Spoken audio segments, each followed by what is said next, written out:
안녕하십니까? 땅끝 선교의 조기주 목사입니다. 오래간만에 여러분들을 찾아뵙습니다. 오늘은 이제 지난번 이어서 가인이 궁극에 이르러서는 하나님의 형벌을 받고 가인 스스로에 대한 자기 정체성, 죄의식, 또 하나님의 형벌에 대한 자기의식 이런 것들을 가지고 이제 궁극에 이르러서는 살인자로서의 삶을 살게 되었음을 살펴보았습니다. 오늘은 이어서 죄의 발전에 따른 인류의 삶의 방식, 큰 타이틀로 그렇게 말할 수 있겠습니다만은 요약해서 이야기를 하자면 가인의 후손의 삶의 방식과 그리고 아담의 새로 낳은 셋, 그 셋의 후손의 삶의 방식, 이것들을 한번 비교해 보면서 인류가 창조 이후에 경험되어진 이 인류의 삶의 방식, 여러분 마음속에 이미 정리할 수 있겠습니다만은 에덴 동산에서의 인류의 삶의 방식, 그리고 선악과 이후에 에덴을 쫓겨난 인간들이 인류가 에덴 밖에 나가서, 그러나 성경의 말씀에서는 구분하여 기록하고 있는데요. 에덴 밖에 나간 인류가 하나님 앞에서, 에덴 밖 하나님 앞에서 사는 인류의 방식, 그 가운데서 가인의 살해 사건이 일어났고, 그리고 가인은 하나님 앞을 떠나 피하며 유리하는 삶을 살아가게 되는데, 오늘 우리가 보게 되시는 말씀처럼 에덴의 동쪽의 삶의 방식으로 가인은 구별되어져서 살아가게 되었습니다. 그래서 하나님 없이 하나님 앞을 떠나 피하며 유리하는 삶, 그 삶의 방식, 이와 같이 이제 세 단계의 죄의 발전에 의거한 인류의 삶의 방식들을 인류는 경험하고 있습니다.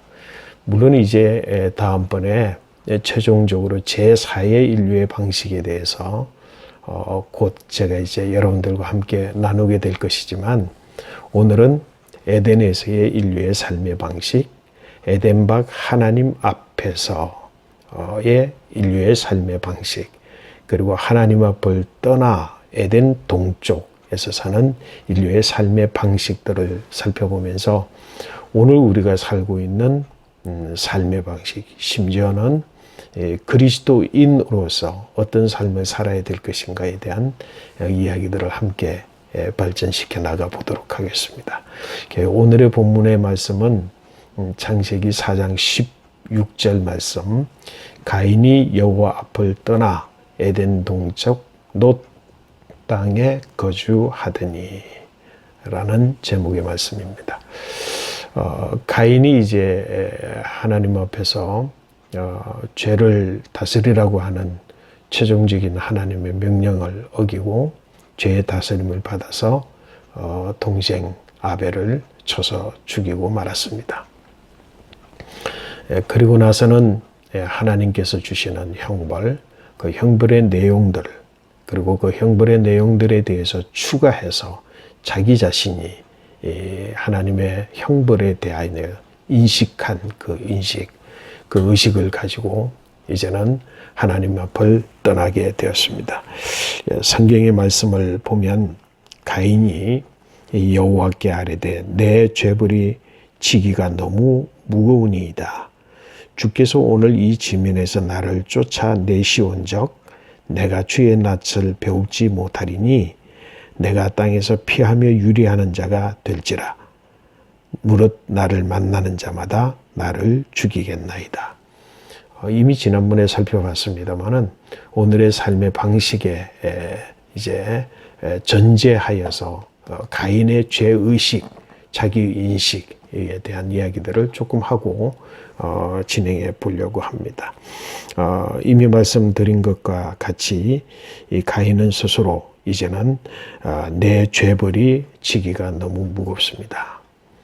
죄벌이 지기가 무겁다라고 하는 것은 자기의 지은 바 죄가 너무 큽니다라고 하는 고백이 아니라 자기가 지은 죄를 인하여서 하나님이 내게 주신 죄벌이 너무 무겁습니다. 라고 하는 인식입니다. 여기에는 다분히 자기 자신의 죄에 대한 회개가 아니라 자책이 아니라 내가 죄를 지은 것에 대한 죄책보다 훨씬 큰 그로 말미암은 내가 지게 된 죄벌이 너무 무겁다. 하나님께 대한 원망이 포함되어져 있습니다. 그래서 하게 되는 말이 뭐냐면 주께서 오늘 이 지면에서 나를 쫓아내시온 적. 하나님이 절대로 쫓아내지 않았습니다. 그리고 이 지면에서라고 하는 것은 협의적으로 아주 좁은 면에서 이야기를 하자면 에덴 밖 하나님 앞에서 아담과 하와와 가인과 그리고 동생 아벨이 살던 그 땅, 자기가 일정 기간 동안 아벨을 쳐 죽이기까지 자기가 경작하여 땅을 기경하고 경작하고 땀을 흘리며 수고하여서 부모님을 섬기고 동생을 그렇게 피드했던, 궁극적으로는 자기의 삶을 충실히 살던 그 땅입니다. 또 광의적인 입장에서 이야기를 하자고 한다면 내가 이제 더 이상 어디를 가더라도 그곳이 내가 그치 않은 내 땅으로서 인식을 가질 수 없을 만큼 이 지면에서, 이 땅의 지면에서 나를 쫓아냈습니다. 결국 하나님은 가인을 쫓아낸 적이 없지만 가인은 하나님이 나를 쫓아내셨기 때문에 라고 하는 자신의 모든 인생 삶의 이야기들을, 그것을 바로 하나님이 나를 이 지면에서 쫓아내셨기 때문에 에서부터 시작한 그런 자의식을 가지게 되었다는 겁니다. 그리고 내가 주의 낯을 이제는 더 이상 뵙지 못하겠습니다. 하나님의 얼굴을 뵙지 못하는 관계로 스스로 그렇게 인정하고 있습니다. 하나님께서는 비록 가인의 죄를 포함해서 그 죄에 대한 형벌로 네가 아무리 땅에서 수고해도 지금까지 했던 노력, 수고, 그 노력을 그대로 아니면 그 이상, 더 이상을 노력해도 이제는 더 이상 땅이 너에게 그 효력을 내지 못할 것이다. 수고해도 너는 이제 그 땅에 마땅한 소산을 얻을 수 없을 것이다 라고 하는 형벌을 주셨지만 결코 쫓아낸 적이 없고 그리고 하나님을 뵙지 못하도록 관계 단절을 시킨 적이 없습니다. 가인 책에서 그렇게 이야기하고 있고 또 그렇게 자의식으로 가지게 되었다는 겁니다. 그리고 땅에서 이제 피하며 유리하는 자가 될 것입니다. 그렇게 말하고 있고요. 뿐만 아니라 이제 궁극적으로 자기의식, 자기 속에서 물은 나를 만나는 자가 나를 죽이길 것입니다. 물론 신학적인 문제가 있습니다. 그 당시에 그러면 가인과 아벨 그리고 아담과 하와 외에 또 다른 인류가 있었는가라고 하는 퀘스천이 있습니다. 신학적 문제가 있고 거기에 대한 여러 가지 신학적 논의가 있습니다만 오늘 본문의 말씀 속에서는 그 전제로 있다라고 하는 전제를 가지고 본문을 봅니다. 누구든지 나를 만나는 자가 물어 나를 죽일 것입니다.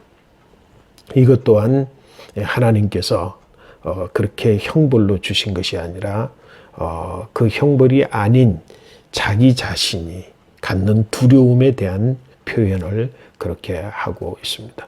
누구도 죽일 것이 아니다. 누구도 죽이도록 그렇게 한 것이 아닙니다. 그래서 하나님께서 누구도 너를 죽이지 않을 것이다. 만약에 누가 너를 죽이게 되면 그는 벌을 7배나 받게 될 것이다. 7배나 받게 될 것이다. 라고 하는 면죄부, 죽음을 면하는 그런 사면의 표를 주고 있는 것을 성경은 기록하고 있습니다. 여러분 한번 생각해 보십시오. 하나님께서 가인에게 주신 벌, 그 벌에 대한 자기 인식은 훨씬 더 많은 중보를 저 스스로 지고 안고 있습니다. 하나님 쫓아내지 않으셨습니다. 하나님 뵙지 못하도록 하나님은 그렇게 관계단절을 시키지 아니하셨습니다. 세상의 사람들이 그를 절대로 죽일 것이 아닙니다. 그럼에도 불구하고 그는 그와 같은 생각을 가지고 있습니다. 그리고는 이제 결국에 오늘 본문의 말씀에 가인이 어떤 가인 그와 같은 죄의식 그리고 죄책에 대한 책임감 그리고 죄로 말미암은 형벌에 대한 무거운 짐 그리고 잘못된 생각들 그 생각들에 대한 그 생각을 고치거나 그리고 검증받지 못한 채 그것의 진위를 따지지 않고 그것이 진리인 것처럼 자기가 하나님께서 나를 쫓아내셨기 때문에 그랬고 라고 하는 것에서부터 시작되어진 인식을 가진 가인이 여호와 앞을 떠났습니다. 궁극적으로 여기에서 이제 인류는 갈리어져서 비록 에덴 동산에서 쫓겨났지만 에덴 밖 여호와 앞에서 살던 아담과 하와와 가인과 아벨의 그 삶의 터전에서 벗어나서 여호와 앞을 떠나 이제는 다시 주의 얼굴을 뵙지 못하는 자로서 떠나서 에덴 동쪽 롯 땅에 거주하게 되었습니다. 그리고 성경은 기록되어지되 시간이 지나서 궁극적으로 아벨을 대신한 셋을 낳게 되었고 하나님의 형상과 모양을 닮은 아담 창조 이후에 그 족보가 아담의 후손과 그리고 가인의 후손으로 나뉘어 기록되고 있습니다. 분명히 우리가 알아야 될 것은 이 족보를 통해서 삶의 방식이 그러면 아담의 후손의 방식과 가인의 후손의 방식으로 나누어지는 것이 아니라 아담의 후손의 가운데서도 아담 이후 셋의 후손과 아담 사이에 격이 생겨져 있는 것을 볼 수가 있습니다. 성경은 이렇게 기록하고 있죠. 하나님은 하나님의 형상과 모양대로 인류 아담을 지으시고 그리고 아담은 자기의 모양과 형상으로 가인을 낳아 그렇게 이야기를 하고 있습니다. 하나님의 형상과 모양으로 지음받은 아담 그리고 자기의 모양과 형상으로 낳게 되어진 가인, 아벨 그리고 셋 이 사이에 격이 있습니다. 궁극적으로 상처받고 깨어진 하나님의 형상, 선악과의 결과로 죽은 하나님의 형상, 인류의 형상을 지닌 채로 이제 셋은 그러나 에덴 밖 하나님 앞에서 살아가는 존재로 그렇게 분류되어지고 있음을 볼 수가 있습니다. 자, 이제 여기서부터 오늘 이야기를 좀 구체적으로 한번 나눠보면 좋겠습니다. 여러분, 에덴 동산에서 인류의 삶은 어떠했습니까? 우리가 잘 알고 있는 것처럼 하나님의 형상과 모양으로 지음을 받았습니다. 그리고 남자와 여자 둘이 합하여서 연합하여 한 몸이 되었습니다. 벗었으나 부끄러운 줄 알지 못했습니다. 부끄러워하지 않았습니다. 부끄러워할 필요가 없었던 거죠. 그리고 에덴 동산에 나는 모든 나무의 실과를 임의로 먹을 수 있으며 하나님으로부터 기식 생명 있는 모든 것, 동물을 포함해서 식물까지 다스리라고 하는 하나님의 말씀을 명령을 받았습니다. 그리고 땅을 기경하고 그리고 그 땅을 지키도록 하나님께서는 명령하시고 에덴 동산에 아담과 하와를 두셨습니다. 그곳에서의 삶은 임의로 할 수 있는 자유의지를 통해서 인류를 다스리고 그리고 생명의 모든 생명체들을 함께 다스리고 땅을 경작하고 그리고 지켜가는 청지기로서의 삶 그리고 하나님과 동행하는 삶 하나님의 형상과 모양을 닮은 삶 자유의지를 가지고 있는 삶 그러나 단 한 가지 하나님이 지으신 경계 동산 중앙에 있는 선악을 알게 하는 나무는 먹지 말라. 먹는 날에는 죽을 것이다. 정령 죽을 것이다.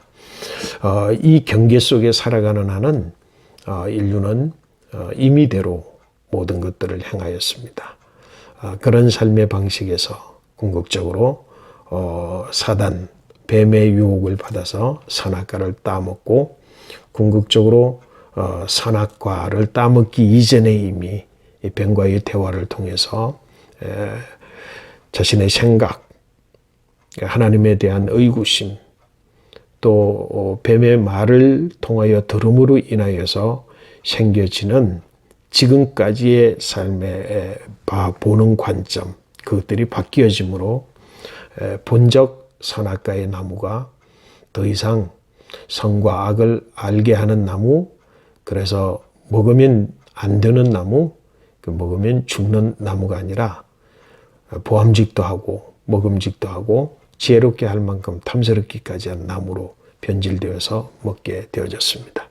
궁극적으로 그걸 먹음으로 죽게 되었고, 그리고 먹음으로 죽게 된 인생에 대하여서 하나님께서는 그 범한 죄에 대한 형벌을 내리셔서 궁극으로서는 땀을 흘리며 이제 땅을 기경해야만 가시나무와 엉겅퀴가 나는 땅에서 그 땅의 소산으로 먹고 살 것이다라는 인생의 수고, 그리고 하와에게는 자녀를 낳는 고통과 임신하는 고통과 또 낳는 수고, 이것들을 이제 형벌로 받아서 에덴 밖으로 쫓겨났습니다.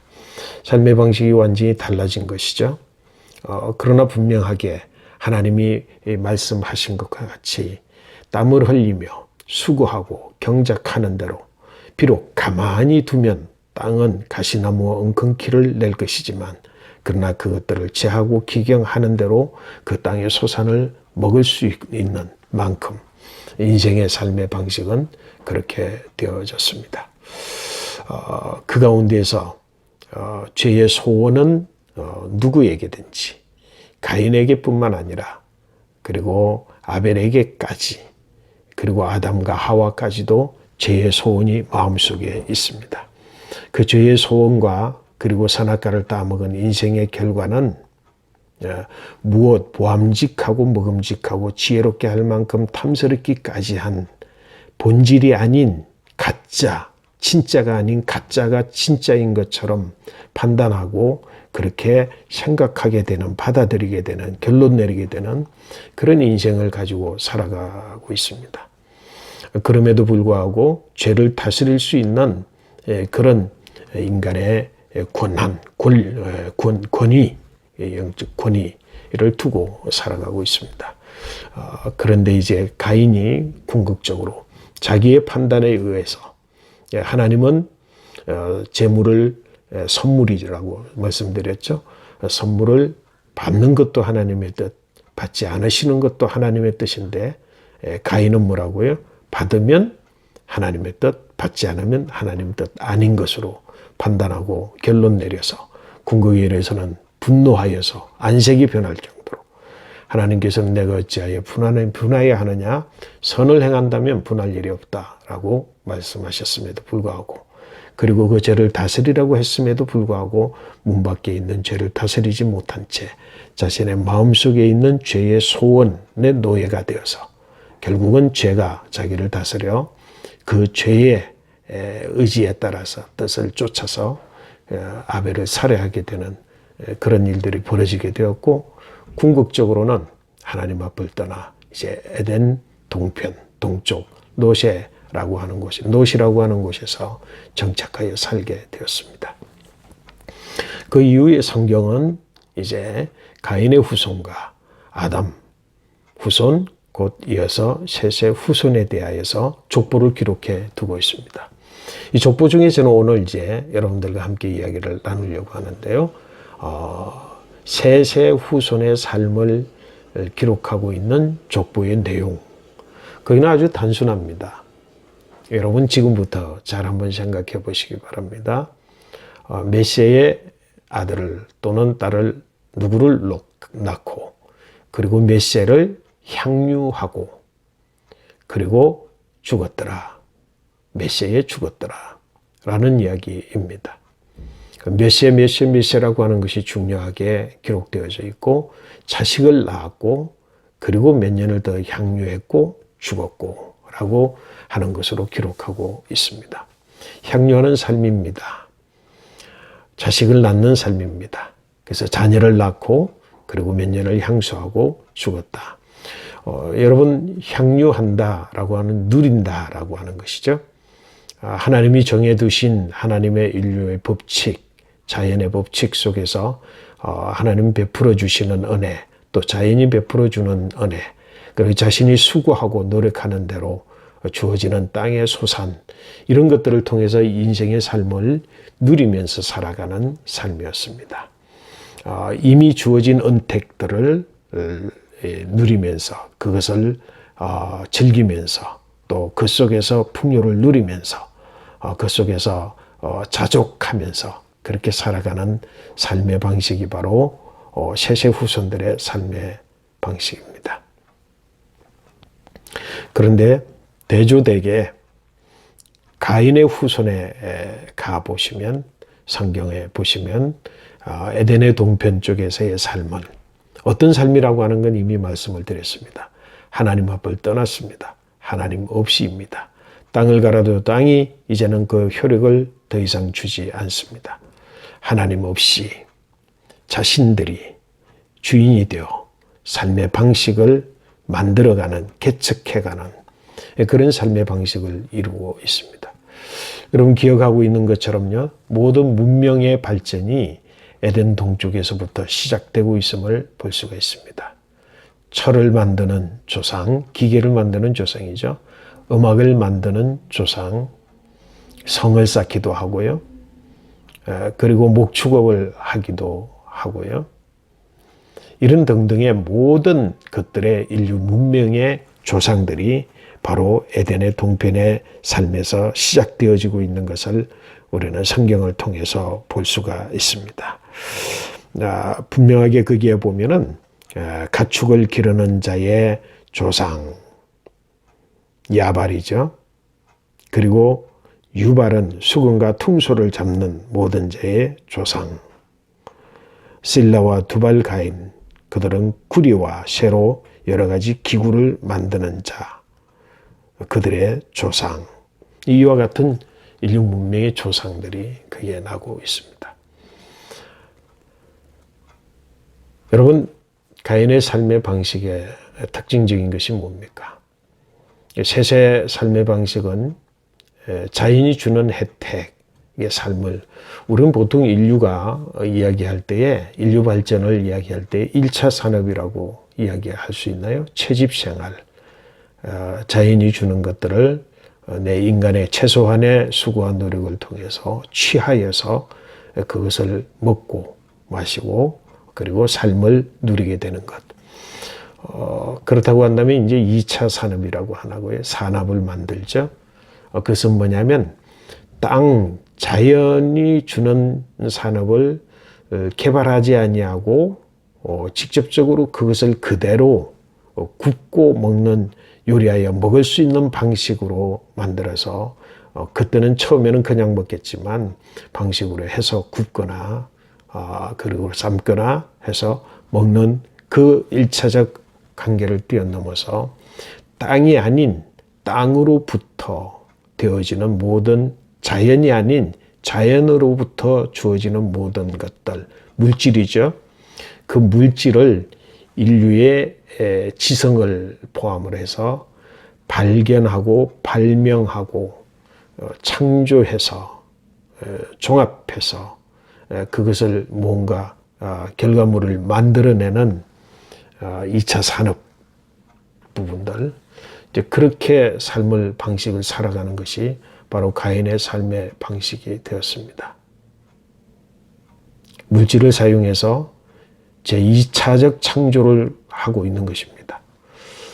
거기에는 하나님의 손길이 아닌 인간 자신만의 지성을 통해서 선악을 먹은 인류의 지성을 통해서 만들어내는 것들, 길러내는 것들, 이루어가는 것들, 그리고 그 1차적인 자본, 그 기본적인 그것들을 원본으로 삼아서 뭔가를 개발해내는 그런 삶을 살아가게 되었습니다. 분명한 것은 뭐냐면 하나님 없이 인간이 주인이 되어서 인간의 지성으로 개발해내는 그런 삶의 방식이었습니다. 여러분, 눈에 보이듯이 이제 셋의 후손의 삶은 누리는 삶, 가인의 후손의 삶은 만들어내는 삶, 뭔가를 개발하거나 또 생산해내는 그런 삶을 살아가게 된 것입니다. 오늘 이제 여기까지 그냥 살펴보는 것으로 끝날 수 있을 것 같습니다. 분명한 사실은 인류의 삶의 방식은 여기서 끝나지 않는다는 것입니다.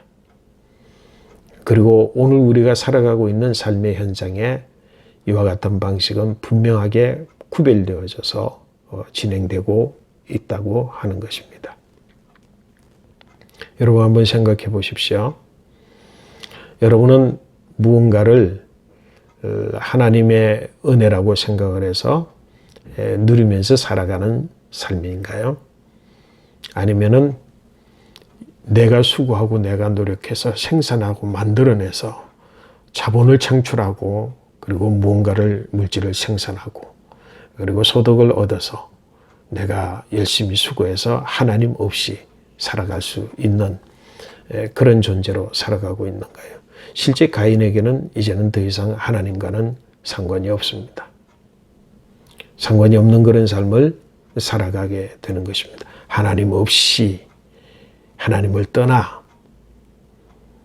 에덴 동쪽에서 그렇게 삶을 살아가는 방식 속에는 하나님과의 관련성과 연관성이 전혀 없이 인간은 인간 자신의 능력대로 살아가고 그 생산물로 풍족한 문명을 발전시켜 나갔습니다.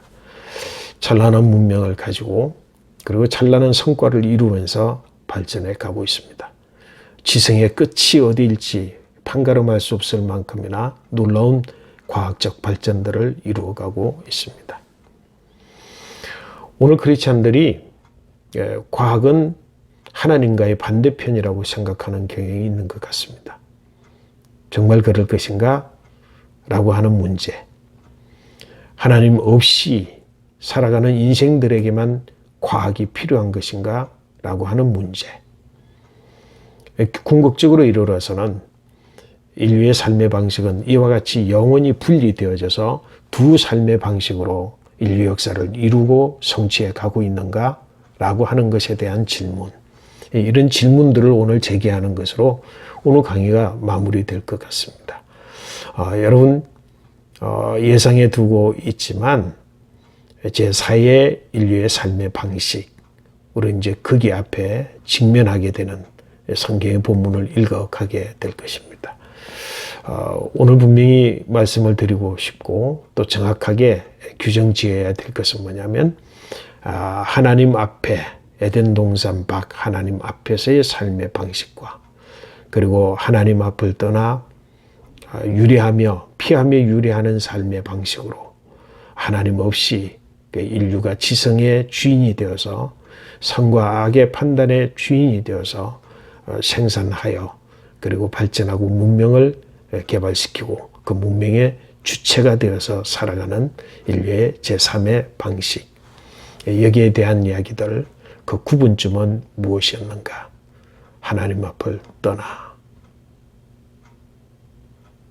유리하며 피하며 유리하는 삶.